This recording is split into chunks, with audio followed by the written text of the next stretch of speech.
네, 여러분 안녕하십니까? 저는 지금 헌법재판소가 자기 모순, 자가당착의 구렁텅이에 빠져 있다. 이렇게 봅니다. 헌법재판소가 어떤 쟁점의 그 문제에 종지부를 찍는 그런 결정을 내리지 못하고 오히려 헌법재판소가 스스로 이런저런 문제를 자꾸만 만들어내고 있다. 이제 이렇게 볼 수 있는 겁니다. 지금 헌법재판소가 해결해야 될 네 가지 아주 중요한 그런 구렁텅이가 가로놓여 있습니다. 첫 번째는 이른바 곽종근 전 국전사령관의 녹취 이겁니다. 그러니까 양심선언을 해라. 그렇지 않으면 너를 내란죄로 엮어버리겠다. 라고 했던 그 육성 녹음. 본인 목소리로 나와 버린 겁니다. 그렇다면 곽종근에게 너를 내란죄로 엮어버리겠어. 윤 대통령한테 이러이러한 그 끌어내라는 소리를 들었다고 양심선언을 해. 라고 그 곽종근을 협박한 그 사람이 누구냐? 그 사람이 민주당 의원이냐? 성명 불상자. 그게 누구냐? 이제 수사를 해야 된다. 이제 그래서 지금 국민의힘 법률자문위원회가 고발을 이미 했지 않습니까? 만약 그 사람이 밝혀지면 이제 그 사람을 헌법재판소에 불러서 증언대에 세워야 하는 것입니다. 두 번째로는 홍장원 전 국정원 1차장의 정치인 체포자 명단. 이게 지금 헌법재판소는 구렁이 담 넘어가듯이 그냥 아무렇지도 않게도 넘어가 버리고 말았는데 필적 감정에 대한 헌법재판소의 분명한 입장이 필요하다. 그러려면 변론을 다시 해야 된다. 지금 그 일부 매체가 필적 감정을 해보니 홍장원이 자신의 메모라고 했던 그 부분이 박선원 민주당 의원의 필적하고 동일하다. 이런 결과가 나왔다는 보도가 있었지 않습니까? 이거에 대해서 헌법재판소는 대답을 해야 된다. 대답을 하기 위해서는 그 필적 감정 전문가를 불러야 된다. 헌법재판소에. 이제 이 문제가 지금 미해결의 깊은 구렁텅이로 가로놓여 있는 겁니다. 또 하나는 가장 중요한 문제가 될 수도 있는데요. 지난번에 서울중앙지법이 윤석열 대통령 구속 취소 결정을 내리면서 그 이유 중에 하나로 공수처는 내란죄 수사 권한이 없다라고 판단을 한 대목이 있습니다. 그렇다면은 지금 헌법재판소는 모든 절차가 형사소송법을 준용하도록 되어 있습니다. 따라서 지금 서울중앙지법에서 진행되고 있는 윤석열 대통령에 대한 형사재판, 거기에서 나오는 결정들을 준용해야만 합니다. 이건 할 수도 있다, 이런 선택사항이 아닙니다. 준용해야 한다는 것은 의무사항입니다. 그렇다면 공수처는 내란죄를 수사할 권한이 없고 공수처가 수사한 모든 수사 기록은 불법입니다. 오염되어 있습니다.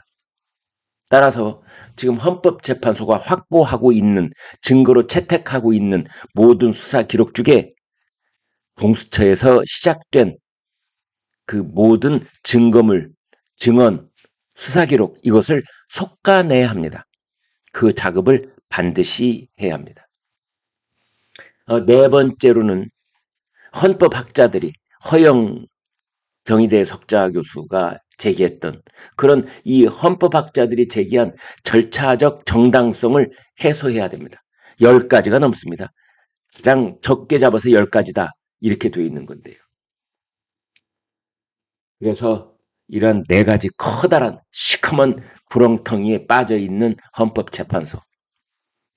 지금 결론을 내기가 쉽지 않을 것이다. 그래서 윤석열 대통령의 변론이 재개돼야 되는 것 아니냐 이제 이러고 있는데, 그러나 여기서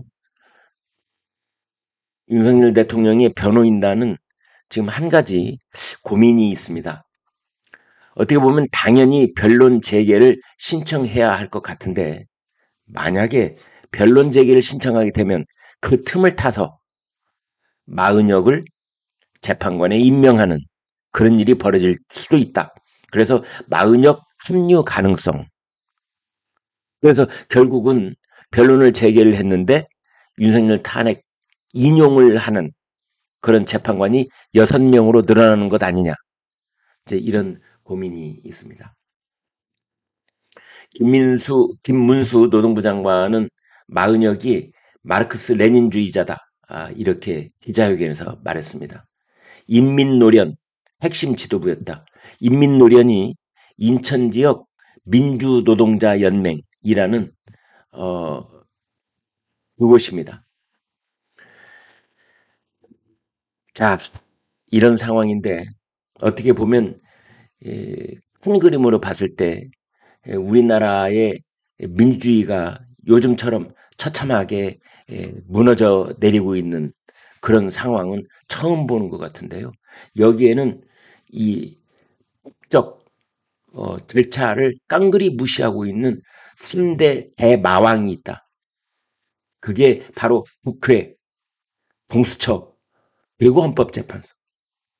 국회는 자기네들 손으로 탄핵을 해놓고 그 탄핵에서 탄핵의 전부라고 할 수 있는 내란죄를 철회하는 정말 어처구니 없는 일을 이미 저질러 놓고 있습니다.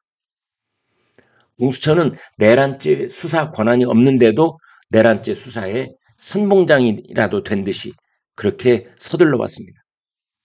그리고 헌법재판소는 모든 절차를 무시하고 거부하고 오로지 탄핵의 속도전을 내왔던 겁니다. 그래서 국회, 공수처, 헌법재판소 절차 무시의 3대 마왕들 민주주의가 처참하게 무너졌던 겁니다. 그렇게 된 것은 윤리를 따지지 않고 양심을 따지지 않고 오로지 진영 논리에 몰입해 있다든지 또는 결과만 놓고 결과 만능주의에 빠져 있다든지 또는 오로지 속도만을 중시하는 이런 후진적인 정치 문화가 우리나라 사법부에도 영향을 미치고 있기 때문입니다. 이런 와중에 윤석열 대통령에 대한 구속 취소 결정은 모처럼 이 절차적 정의가 얼마나 중요한지 국민 여론을 환기시키는 그런 계기가 됐다고 볼 수 있습니다. 이름에도 불구하고 민주당 쪽에서는 지금 심우정 검찰총장이 사퇴를 거부하자 30번째로 탄핵을 추진하겠다 이렇게 으름장을 놓고 있습니다. 한덕수 국무총리 탄핵이 29번째였고 이번에 검찰총장 탄핵을 하면은 30번째가 됩니다. 13일 탄핵안을 본회의에 보고할 것이다. 이런 얘기가 나오고 있고요. 그 다음에 마은혁 재판관 후보자 임명 보류를 하고 있는 최상목 대통령 권한대행도 탄핵을 하겠다. 그 최상목 권한대행은 31번째 탄핵이 될 것입니다.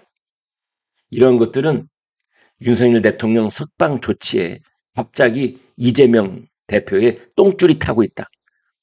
호조하고 다급해진 결과로 지금 아무 것이나 다 당행 처리를 하려고 하고 있는 것이다. 이렇게 볼 수 있겠습니다. 네, 여러분 고맙습니다.